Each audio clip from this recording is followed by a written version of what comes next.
भारतर operation सिंदूर पर छानिया Pakistan LOC निकट रे थिबा गुरुद्वारा उपरे अटैक करिछि पाकिस्तान। वर्तमान सुधा 3 श्रद्धालुंकर मृत्यु होइतबा सूचना मिलिछि। पाक हमलारे गुरुद्वारा रे मुख्य द्वार भांगिबा सहित किछि झरकार काच मध्य भांगी जाइछि। साधारण नागरिक एवं गुरुद्वारा उपरे निशाना करिछि पाक सेना। सीमारे गुली वर्षा वर्षण जारी रखिछि पाकिस्तान। आज बहुत ही दर्दनाक हादसा सी कह सकते हैं पुलिस के अंदर पिया है। अक्रॉस बॉर्डर शैलिंग के नाल लगभग पुलिस के अंदर 12 लोगी जो ने उन्होंने डेथ हुई है पूरे डिस्ट्रिक्ट के अंदर, और पुंछ प्रॉपर के अंदर लगभग 5 लोगों की जो है 6 लोगों की जो है डेथ हुई है, जिन्हों के विचों 5 जड़े ने उस सिख कम्यूनिटी के नाल वाबस्तगी है उन्होंने, और बाकी जड़े ने वो साडे मुसलमान वीर ने जिन्हों की डेथ हुई है। और साडे गुरुद्वारा श्री गुरु सिंह सभा के एक छोटे कॉर्नर दे विच एक शैल आके डिग्या है, जिसके नाल एक साडा जो दरवाजा है गुरुद्वारे का वो टुटिया है, और कुछ जो साडे शीशे सन गुरु घर दे वो डिगे ने। कौन पले को मंदे मानस की जात सबे एक पहचान हो। उसने बहुत ही कायरतापूर्ण हमला किया है, उसकी जितनी घोर निंदा की जाए वो थोड़ी है। अगर भारत ने आज अटैक किया है पाकिस्तान के ऊपर, तो उन आतंकवादी अड्डों पे उन कैंपों पे हमला किया है। मैं संतों से अपील करता हूं कि आप सारे ही भारतवर्ष के साथ इस समय हमने मजहब नहीं देखना, जात पात नहीं देखनी, एक ही मकसद है कि हम भारतवर्ष के साथ इस समय इकट्ठे होकर खड़े हैं। जो भी हमें देश मिलेगा उसके लिए हम तैयार हैं।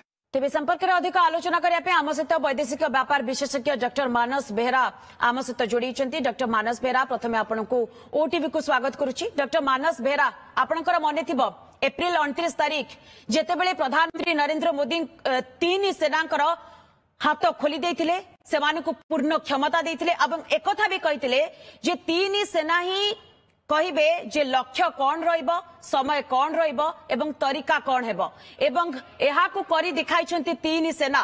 किंतु पाकिस्तान डरिबा परिवर्ते वर्तमान रक्तमुखा हो जाइछि।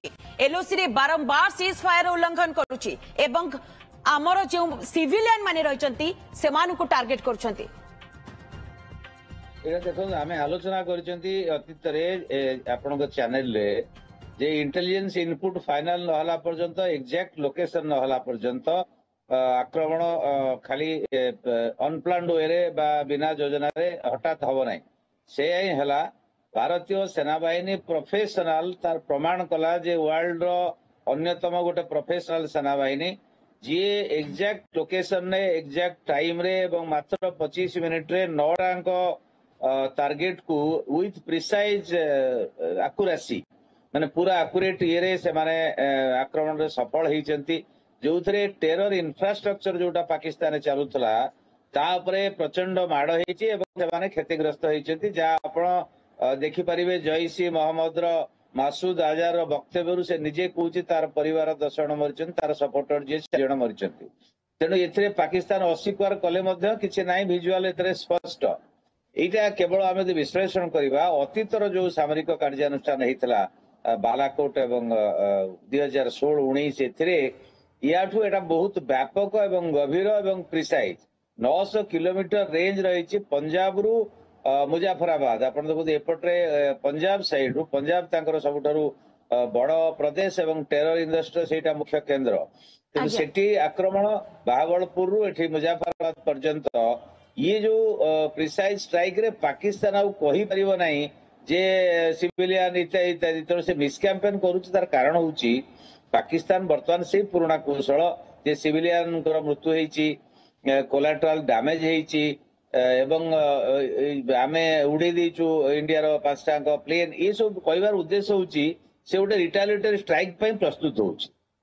किंतु पाकिस्तान प्रति आक्रमण करिबा अवस्था वर्तमान एइथ पई एठी जेमिति गोटे चाप थिला समग्र भारतवर्षर जनसाधारण यूनाइटेड थिले, पाकिस्तान से अवस्था ना मिलिटरी सपोर्टा ना। मिलिटरी वर्तमान ताको यूज करिया चाहूची निजर मुनीर जे अछंती से कौनटे करदेले तांकर एक्सटेंशन हम राजनैतिक क्षमतार जो अभिसंधि सी पूरण हम ये एक अपकौशल उद्यम अच्छी आज्ञा डिफेन्स मिनिस्टर गोटे कथा कहते प्रधानमंत्री गोटे कथा कहते यार कारण हूँ पॉलिटिकल गोटे कन्फ्यूजन अच्छी आज्ञा एपटे निज देशर समस्या अच्छी